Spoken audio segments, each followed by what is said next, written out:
ब्रह्मा जी की छाया से पुत्र प्रकट हुए तो उनका नाम था कर्दम ऋषि। उन्होंने 1000 साल तक तपस्या की। आप विश्वास नहीं करेंगे, 1000 साल 1000 ईयर्स तपस्या करने के बाद जब ठाकुर जी प्रकट हुए, नारायण प्रकट हो गए और बोले वरदान मांगो, क्या चाहिए। 1000 साल तुमने तपस्या की है, 100-200 साल में तो समझ में आता है कि भाई कोई ब्रह्मा की पदवी मांगता है, कोई शिव पदवी, कोई कुछ भी मांगे।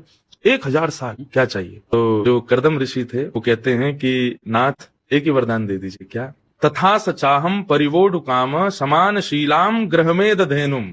बोले नाथ मुझे एक अत्यंत शीलवान, अत्यंत गाय जैसे स्वभाव वाली, और फिर उन्होंने एक आध्यात्मिक पक्ष रखा, मैं आपसे जितना प्रेम करता हूं मुझसे भी अधिक प्रेम करने वाली कन्या से मेरा ब्याह हो जाए, ये दे दीजिए। ठाकुर जी पहले तो शॉक्ड थे। बोले 1000 साल तुमने इसके लिए निकाले। बोले जी प्रभु। बोले 1000 साल में तुम क्या मांग रहे हो कि तुमसे ज्यादा मुझसे प्रेम करने वाली, गाय जैसे स्वभाव वाली और मेरे को समझने वाली और अपने स्वभाव से मुझे रखने वाली एक कन्या से मेरा ब्याह हो जाए। ठाकुर जी इतने प्रसन्न हो गए कि उनके नेत्रों से प्रेम के अश्रु गिरे, वो बिंदु सरोवर बन गया, गुजरात में है। तो ठाकुर जी बोले ठीक है, पृथ्वी के प्रथम मानव हैं स्वयंभू मनु और उनकी बेटी देवहूति से तुम्हारा ब्याह होगा, क्योंकि वो तुमसे भी ज्यादा मुझसे प्रेम करती है।